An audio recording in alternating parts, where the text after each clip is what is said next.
The latest edition of the COD lineup is Black Ops 3, which has proven that it is a solid entry in the series, bringing back core mechanics and offering a bit more on the table. From recent reports, it's clear that COD 2016 is either going to be Modern Warfare 4 or COD Ghost 2. Whatever it turns out to be, these are the improvements that the new COD must have. Better multiplayer spawn points. This problem tends to be mainly a COD issue. The maps are tight and real estate is at a premium. Nothing is as infuriating as being faced with about 3 enemies seconds after respawning. And during the game, just as things are getting heated, you'll get killed by that one lucky person who spawned in the right place at the right time. It's a significant annoyance the developers must fix. In my opinion, it reeks of poor map design. And even though the maps aren't as spacious as the ones in Battlefield, the game should still understand and allocate you in the safest position. But maybe this is how the developers keep the fast-paced flow of Call of Duty. Regardless, I hope they fix it. Focus more on a campaign. Now, I'm not saying that this is only a Call of Duty problem, but recent first-person shooter games don't give enough attention to the campaign. More people play the multiplayer, and that defines the game for the majority, but it can really kill a game without one. Look at Star Wars Battlefront. It was decided that there would not be a story, and look how that turned out. Not good at all. When these games feature a campaign, Black Ops 3 in this case, it sometimes makes no sense or isn't memorable at all. The storyline was longer than usual and it threw me into many reality-bending scenes, but it just didn't make any logical sense. I mean, the last mission had me destroy a giant heart. Black Ops, please! It's like elements of the zombie mode bled into the campaign. What's next? Maybe it was just this once Treyarch misstepped, but either way, it didn't entice me too much. Better split-screen mechanics. Not many games do split-screen anymore. Hell, not many of them have LAN focus features either. However, Call of Duty still does, and I feel there's a bit more that they can improve on. Firstly, the screen is enclosed in black bars, but that subtracts from the visuals, which in turn take away from the overall experience. Don't lie, you like good graphics. Another problem is that everything seems dumbed down, and the frame drop is another issue. However, I can understand that this might be a technical problem, since the PS4 and Xbox One are technically limited. Maybe I'm just being picky. A new engine. Here are the main problems I have with Call of Duty. The graphics, animation style, yada yada yada. It feels clunky. It's not the best thing to look at, and it feels like an arcade game. Keep in mind that this is a war game, and in war, things break. How can you explain to me, with all these bullets and explosions, that the map still looks like a pair of new shoes? There's a balance between graphics and gameplay. Call of Duty has one of the highest gameplay to graphic ratios out there. Not good. But I'm not saying become the Order 1886, which is the exact opposite. Something like Battlefield 4 strikes a good balance.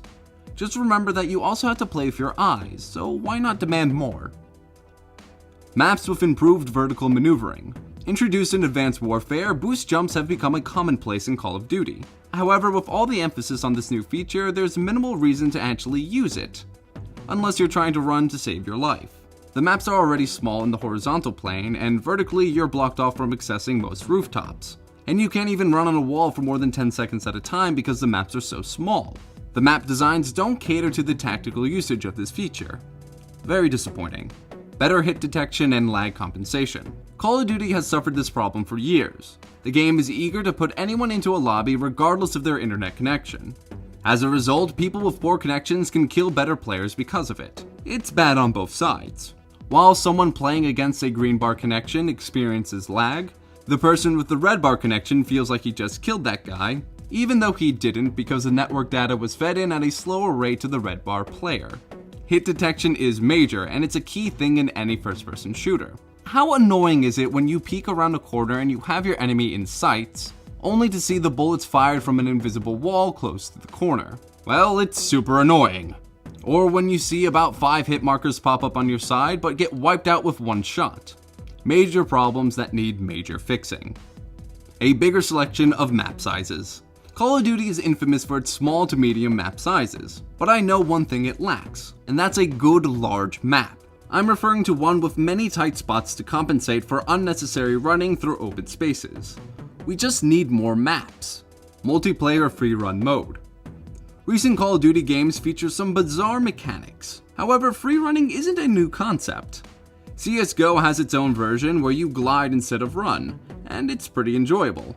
But unlike CSGO, Call of Duty is a modern first-person shooter, and online is vital for its operation. So if they do include free run again in the next Call of Duty, they should definitely include a multiplayer aspect.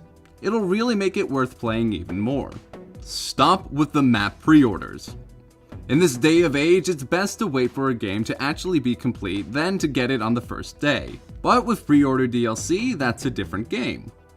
I don't mind things like weapon DLC or even map DLC in this case, but it's a nasty way to exploit the fan base who already pays for everything you dish out. Take Nuketown 2065. It was a pre-order exclusive. Some people just can't pre-order. Maybe it's a life reason or simply they don't want to. If you're going to add DLC regardless, at least tell people when you're going to get the missed pre-order bonus, because almost all developers eventually release it at a later date. Unbalanced weapons and explosives. If you want to rack up some easy kills, you can use pretty much any explosive to kill people. You'd think with all the armor they wear, you can protect against at least some of it. With that being said, why not have it so you can upgrade your resistance to these things? And no, don't tell me to carry a ballistic shield throughout the match. Regarding weapons, they're just overpowered, especially snipers. The main reason for this is that there's little to no drawback when shooting. There's no mechanic that forces your character to have to put some thought into the shots, as you can spray bullets from any weapon without any problems. Another reason why I feel the game resembles an arcade style. What do you think of these improvements? Let us know in the comments below. And for all your Call of Duty needs, be sure to head over to opsed.com.